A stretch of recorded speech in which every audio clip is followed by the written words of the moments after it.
All right, all right, all right. What up, everybody, man?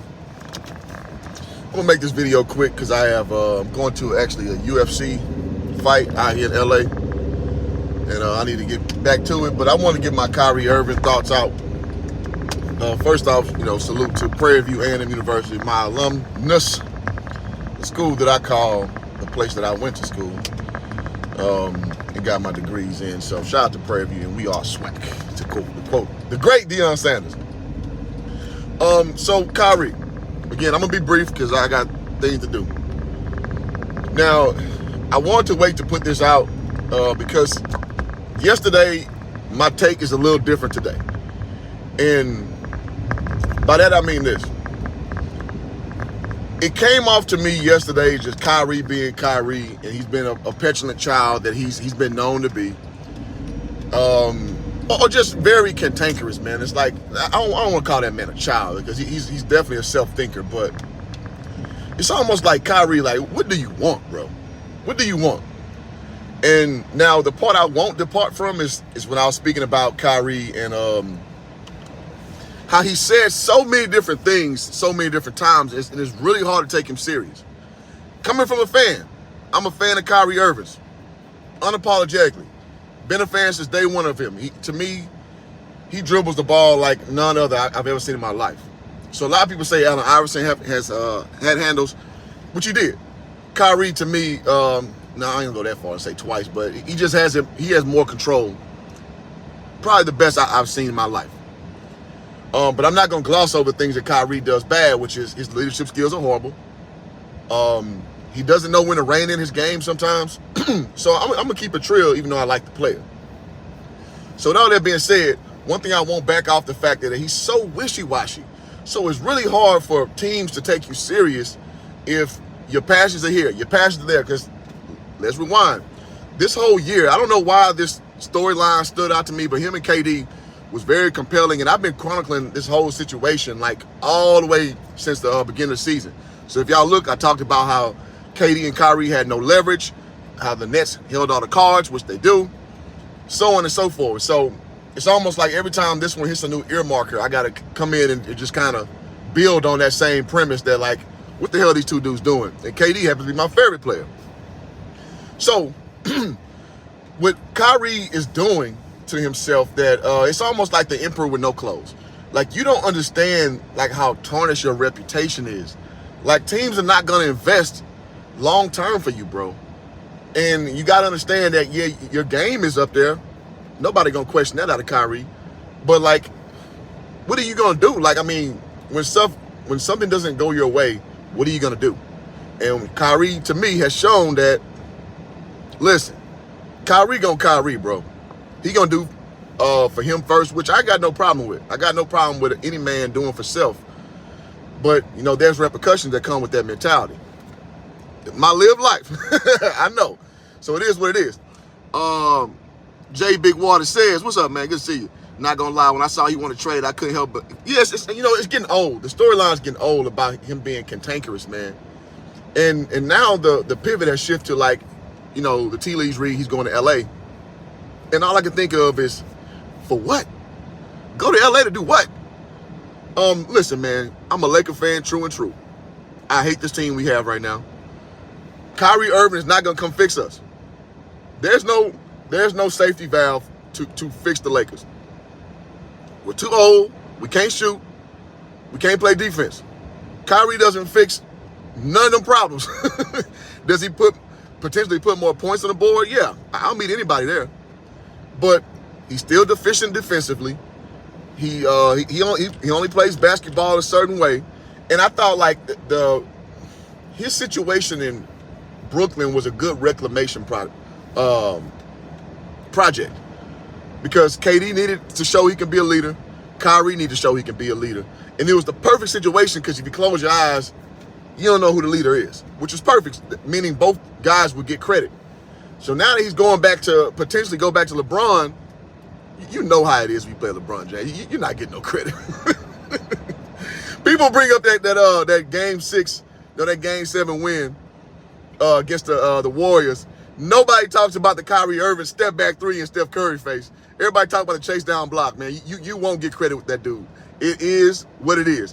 When AD played his mind off the bubble year, he clearly in my mind was the MVP. Clearly was at least the finals MVP. AD carried the team. But history won't remember it that way. History is LeBron James led the league in assists that year, giving the ball to who? AD. And then LeBron, in typical LeBron fashion, started turning up for numbers, playing deep in games, right? When the game was already decided, to get his numbers up because he understands legacy. And I don't take that away from him. I just know what he is. That's what LeBron James is, man. All right, so honestly, though, like, what more does he want? Nets have made massive strides this season. Well, I tell you what Kyrie wants. He don't know.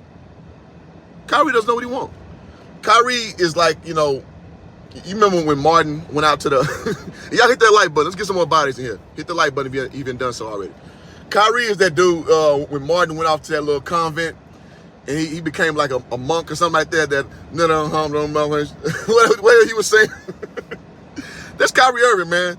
He is a self-explorer. He's a continuous explorer. So it's almost like with those kind of guys, you never really get satisfied by anything because you always think that there's a new goal, there's a new task, there's a new plateau. So he doesn't want anything. Nothing you can do to satisfy him. And he'll tell you. So, and like I was saying, with him kind of talking himself into the mud, I remember he was saying that, man, we're professional athletes. We get paid too much money and, and this. And then it was about money and disrespect, about him not getting the money he wanted. So it's like, dude, which one are you, bro? Which one are you? And listen, I know people get on about the flat earth thing. Me personally, I'm not a flat earther, but I've actually watched stuff on flat earth theory. And by my ghetto math that I do, I cannot disprove that theory. I don't know the earth is flat, round. I believe it is, just because that's what I've been told. And I haven't seen enough information to change my mind. But at the same token, I can't disprove that. So people get on him about that, and I don't give him no shade for that at all. Like, again, he's a thinker, he's an explorer, like, cool. But it does kind of add to like your mystique, as it were, man. But at any rate, man, I'm hoping this situation works well. And I think the Nets, pretty much to the Lakers, only things that make sense. And to be frank, the Lakers, the Nets don't have to do anything. Now, the question is, do you want value for them? You got a week. Well, you got until Thursday to move them. So do you want value for them? Or are you just going to let them just, pout and just hope things work out in the playoffs? Now, personally, I don't like that because now you already know he's non-committal. But how focused is he on winning now that he don't want to be there, like for sure. And what I think is ultimately, this has always been his position. Now you know it right in your face. You know it right in your face. So if I'm the Nets, I would probably move him. Would I want to move him to get a Russell Westbrook? Shout out to and the rest in peace to Pastor Bullwinkle, but hell no to the no.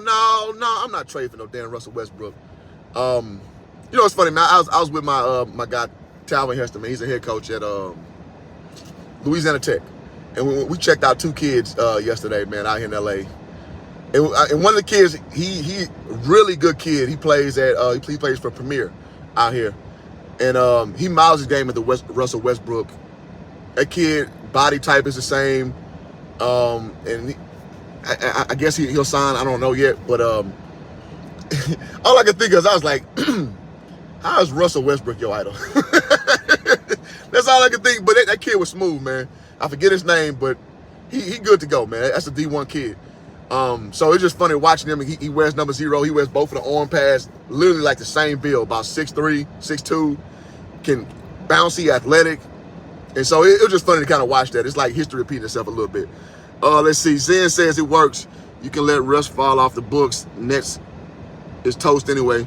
Well, I think the Nets are like still in competition, so I don't know if I'm gonna go all the way with that school of thought. But can they potentially be toast because lack of chemistry? Yeah, I agree with that. KD made the man a trade. Well, he did that already. They ain't trade him.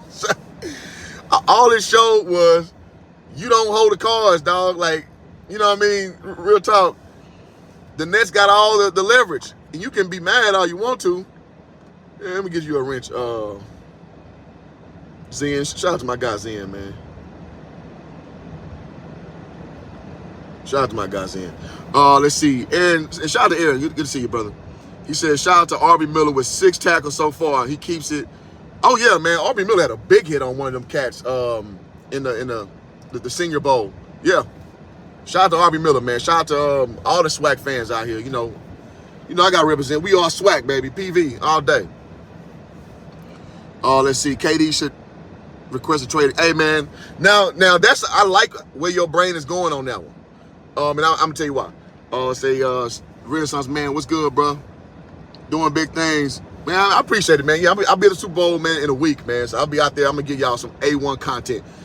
And spoiler alert, we got Zeke Elliott booked. So whether he shows up is different. But we this year, because I covered Super Bowl last year, and we kind of had the hook and crooked. This year, we got guys like Dick Buckets. We got guys like Zeke Elliott scheduled to come appear on the channel. So y'all, hey, man, stay tuned, man. Just saying. All right, so you telling me Simmons would be the second option here?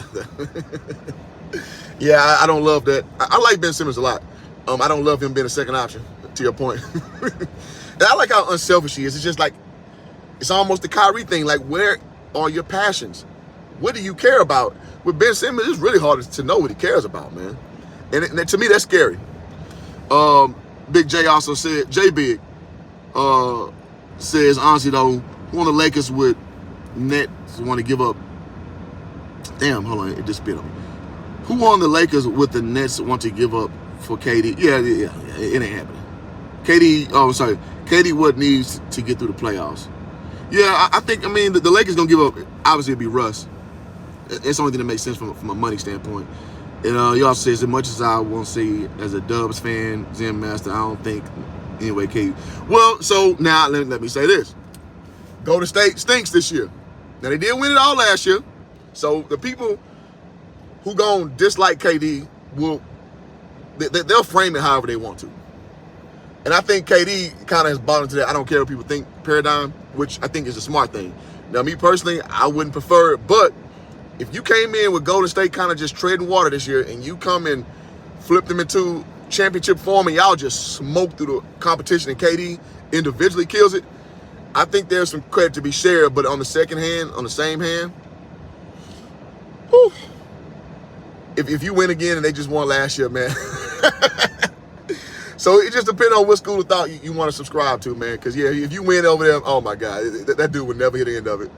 That would probably, there would be a net loss if you care about public sentiment. And KD clearly shows he does because he goes, well, I just said he doesn't.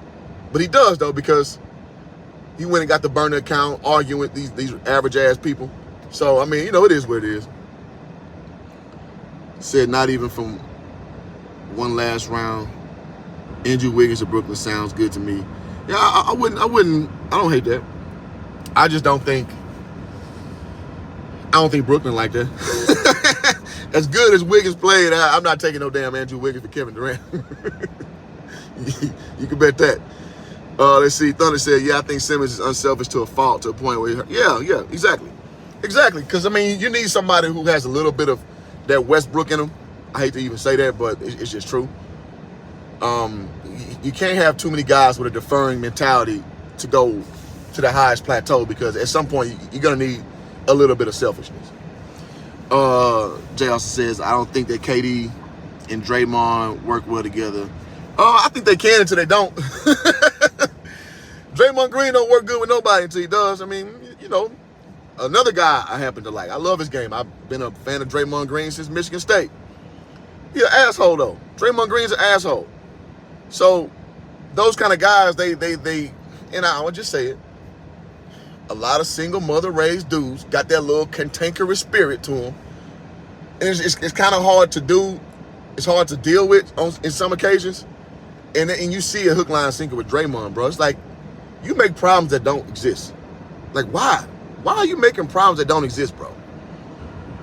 Just do your part. And you sit here, and we all remember the infamous blow up when it was the end of the game, and KD doing like this, and Draymond just ignore him and start pounding the ball. Bro, with your non-handles, come off the rock, bro. But in Draymond's mind, it's Draymond world. When you should know to defer to the better player. But that's Draymond Green, bro. Dre on his way out. Yeah, I think so. I think you can't afford to pay him anymore. I think it's not a smart idea to keep paying Draymond Green, personally. If it were me running the Warriors. If you decide to pay Jordan Poole, you got to get rid of some of those old heads on the team. Just saying. So I personally think Draymond is a system player. Oh, yeah, absolutely, because you saw what happened. When Draymond, when Steph went down, when Clay went down, that was Draymond's turn to show that you are a guy. He ain't a guy. Mr. Triple Single himself. Draymond ain't a guy. I'm sorry. Again, I say that as a fan of his. He ain't a guy. Sorry. So you can put to bed all those things that people were saying, well, you don't know until you get a situation. I've always said, man, he's a glorified P.J. Tucker with more handles. That's pretty much what Draymond Green is, about an inch taller. I played against P.J. Tucker in college. P.J. Tucker about 6'5". About 6'5". But wide is all outside, though. I've never seen Draymond Green in person, but just looking at the body types, they look the same. But, yeah, P.J. Tucker, wide is all outside, man. 6'5", and can do a little bit of everything. Personally, he was an easy person to cover. I say it all the time, that's the worst guy I ever played that went to NBA. Him and Indy Eby was terrible. But he's 6'10". He got drafted the pick before Kendrick Perkins in that 2004 draft, I believe, if I remember things in context properly. But at any rate, but P.J. Tucker, with all that being said, he still gets a lot of respect from me. It's the kid who fought. He's a second-round pick. Then by the Raptors, I believe, got bounced out the league a little bit, went overseas and perfected his game, came back over, and now he's still playing. So I'm 39 years old, so I know PJ has to be at least like 36, 37. So he get all the respect in the world from me. But I mean, if we gonna talk shop, we gonna talk shop. I'm gonna tell you the real. But that's all I got, man. I can go all day about this, man. I appreciate y'all listening to Hoop Jargon, man. Y'all hit the like button on the way out. Because I really just try to give y'all some real takes from a hooper perspective.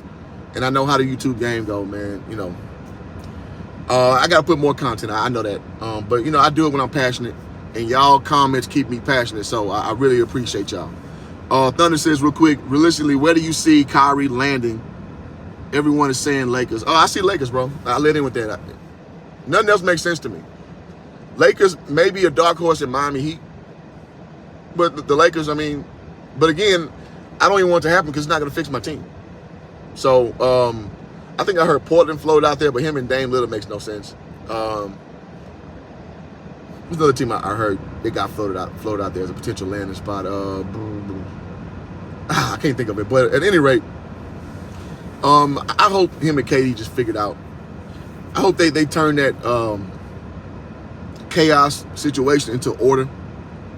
Dallas, yeah, Dallas is what I saw. I told you yesterday, Zen, I don't hate that. Phoenix, I don't see how, I wouldn't get rid of Chris Paul for him. So I don't see how that works. But Dallas, I don't hate Dallas because I think Luka Doncic, as good as a player I think he is, that usage rate is crazy. And it's not going to be sustainable, in my opinion. You saw, like, with a smaller guard to work with, it works with Jalen Brunson. So Kyrie Irving is way better than Jalen Brunson. So I think that could potentially work out. Kyrie can play off ball. Yeah. So I see that as a good landing spot. So I wouldn't be mad seeing Kyrie playing for the Dallas Mavericks. I wouldn't be mad at that. But that's all I got, y'all. Appreciate y'all for tuning in. Till next time, Hoop, I'm out. Peace.